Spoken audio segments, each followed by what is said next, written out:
What's up, everybody? How's everybody doing today? I hope everybody's having a good one.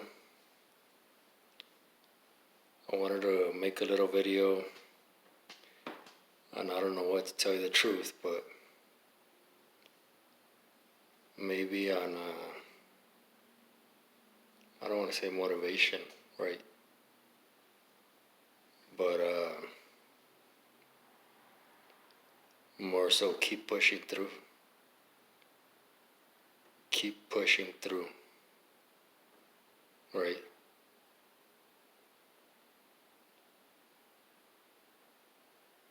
Like, I think it was Nietzsche that said, you find your why, and your how comes naturally, right?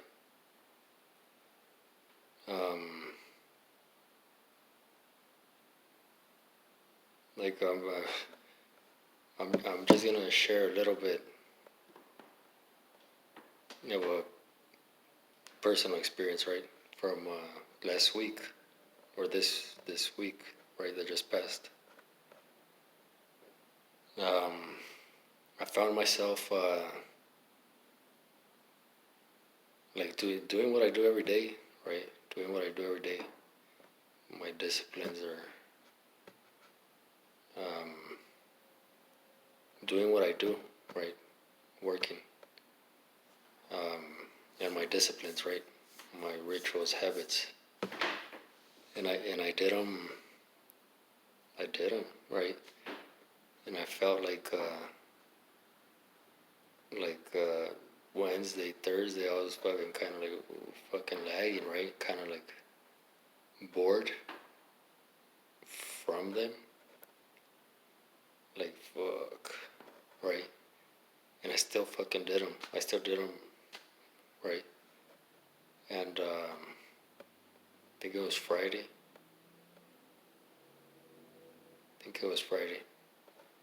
Or Saturday, right? That it paid off. You know what I mean? Like it paid off. Like, it always is a self-rewarding thing when you improve yourself, when you better yourself, right?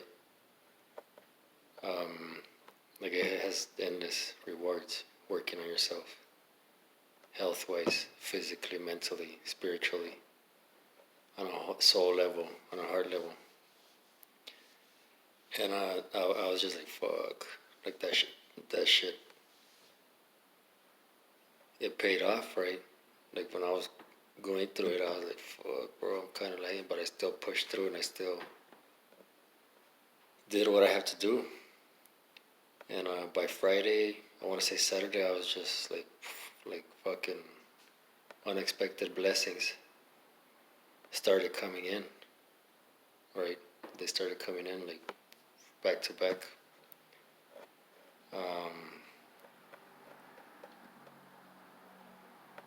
And yeah, that was Friday. That was Friday. Everything started kind of fucking falling into place, like back to back in a major way. Something else that I did,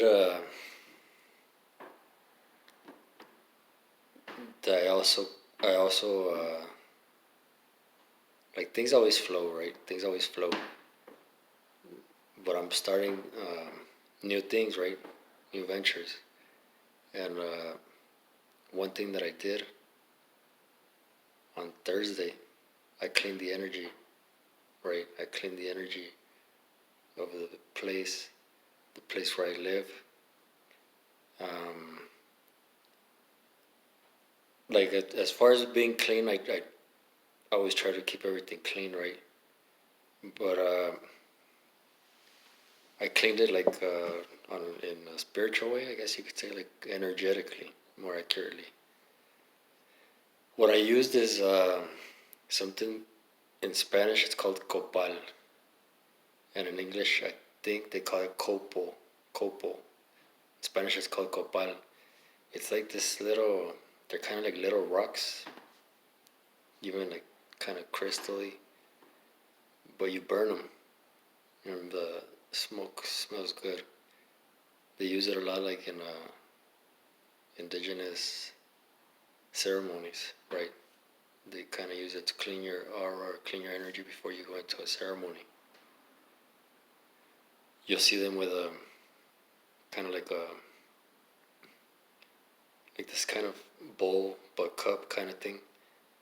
I think it's called the sumerio, and they're burning different kinds of things, and copal is one of them, like, right? And it cleans the negative energy, right? So how I clean a room, right, or a place is I go through every corner from the bottom up, right? And I say, in the name of the Father, the Son, and the Holy Spirit. And I go up, and I go to the next corner, and the next corner, and the next corner, next corner, every corner, and even the two sides of the door.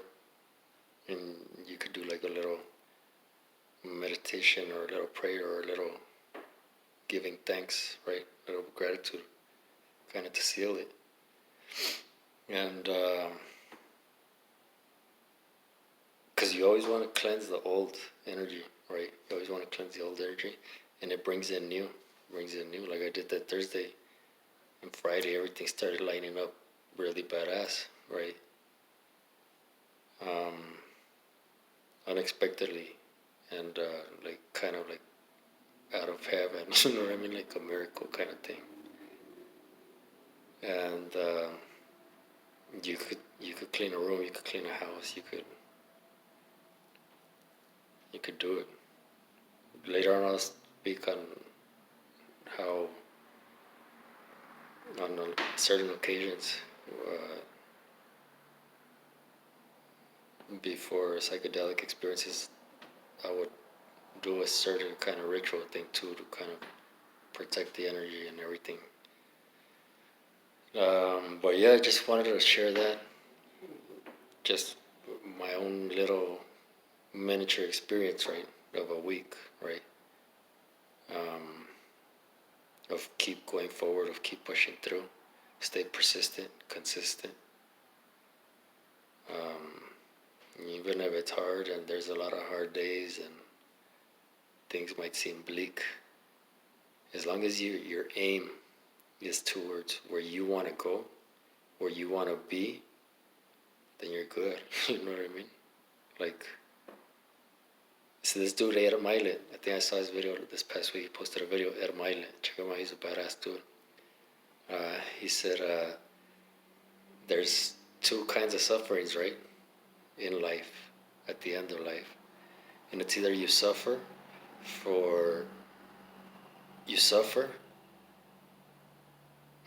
achieving your dreams, or you suffer the rest of your life the pain of not having gone after them. He said they're both suffering, but the pain of achieving your dreams, like that suffering is kind of like that's just rewarding in itself, right? Like you're going after what you want, so it doesn't matter how much you suffer, right? It doesn't matter how much hard work it takes. So I guess that's why Nietzsche said, find your why, and the how you don't got to worry about. Like having that clear vision, right? The clear vision. So I just wanted to share that real quick. And I hope everybody's staying positive. I hope that shit doesn't get you, right? The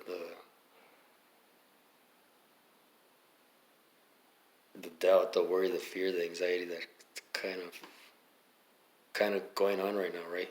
I hope it doesn't get you. I hope you stay high in spirit, right? Keep your spirit high, focusing on what you want. Focusing on what you want. Well, I guess I could share this real quick, right? Since it's you kind of related to what I'm talking about. I read this little book last week, right? And it's called The Monk Who Sold His Ferrari by Robin Sharma. and like he talks about like this lawyer that kind of had a heart attack, or one of those things, that he was a really successful lawyer, had a really good law firm, but his work was kind of catching up to him, right?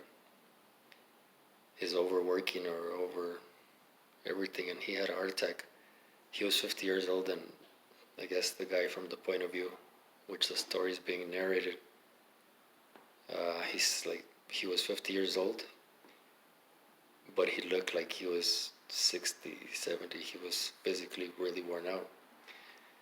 So after that, he takes off to India to kind of get back on track with his with his spirit, right? So he went to the most spiritual country in the world, and he discovers like a tribe that they have found the secrets of life, like the secrets to health, good health, physical, like the secrets, right? And he finds that they're over 100 years old, and they still look very young, very youthful, very radiant. They just have a peace that's just emanating from them, right? And he's like, fuck. Well, he starts to learn from them, and he comes back. He comes back to New York or wherever, and he comes with his old friend, like the guy who's telling the story. And he's like, he doesn't recognize him when he's first, like, the secretary tells him there's a gentleman here, and he says that he has to talk to you. And he said, tell him to book an appointment. He said he's not leaving, like he has to talk to you. And when he saw him, he said he saw this young man with blue eyes, physically fit or whatever. He's like, fuck, so this, like, what does this guy want? He's gonna come in here and take my place? Or he felt intimidated. And he started talking to him, and he's like, you don't recognize me? And I was his friend. It was his friend that had taken off and looked old and had that heart attack or whatever. He's like, what the fuck? How the fuck did you do that? So he starts telling him his experience and what he went through and how those Himalayan monks live, right? One of the things he said, like, he told them a lot of things, right? Like exercise, right? Meditation, contemplation, nutrition-wise, eating live food, right? Being present, right? Working on your craft every day. The ambition, right? Or not ambition, but always having goals and working on them. And one of the things he told them was that that you can't allow not even one negative thought a day, not even one. He says the cost of one negative thought is too expensive for us to be having in our life. And he goes on to say that we have, as human beings, 65,000 thoughts a day, right? And he said, well, you could guess where those 65,000 thoughts are, right? More on the negative side. And he said, and the next day you have those exact same 65,000 thoughts, and those exact same, and that's what's kind of creating the reality. Not kind of, but creating the reality. So he says one of the things that they practice is if they have one negative thought, they go into the valley where there's like a spring or a waterfall of ice cold water. And for punishment for having thought a negative thought, they go into that ice cold water for I don't know how long, right? That kind of goes to show like the importance of why we need to stay positive. You know what I mean? Why we need to stay positive. If with our mind we could create prisons or palaces, what the fuck are we creating right now? You know what I mean? What the fuck are we creating right now? And it's us. It's us. So it's a opportunity to learn from that, right? Let's start creating the palaces instead of the prisons, right? Because I don't know, we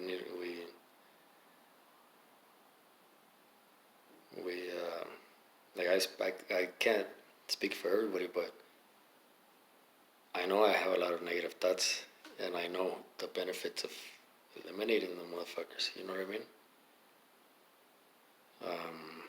And that's kind of what's being presented to us, right? The opportunity to go into a better direction, right? Into a higher direction. And yeah, I guess he was kind of explaining that. And it's a good book. It's a good little book. It's a really good little book.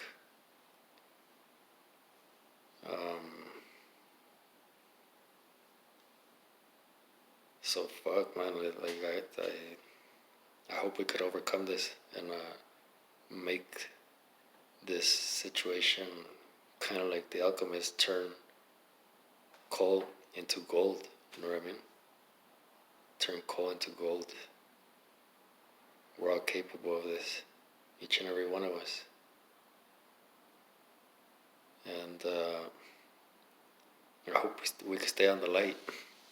Hope we can stay on the light and fucking work at it until we fucking break that barrier. You know what I mean? And we could all do this shit together. Or, I mean, obviously on an individual level is the most important. But the more of us are doing that shit, the more, you know what I mean? So I'm just throwing some ideas, some thoughts that I was thinking right now on the way over here. Right? I'm not perfect. I'm human. You know what I mean? I have my flaws, imperfections, insecurities, all those things, right? But this life is, this universe is change and evolution. So it's either you're with it or you're not, right? So if we're living in a place where change and evolution is a part of our reality, might as well keep up with that, right? Get into the flow, to the flow of life. And I just feel like I'm fucking just rambling on and throwing fucking thoughts out there, right? I hope this thing ends soon. I hope we could raise our vibration, our awareness, our light, the love, self-love, love towards others, and come out stronger from this thing. I know that we are. I know that we are. It's a certainty. It's a certainty, right? How many things hasn't the human race overcome up to this point, right? So adversity makes us or breaks us, but most of the time it's made us. For the most part, it's made us. So I hope everybody has a good, strong week, a positive week, a week where you're just focused on what you want to create, right? On what you want to create. And also rest too and fuck around, do what you gotta do, but try to keep that focus. So I'll see you, and I hope everybody has a good week.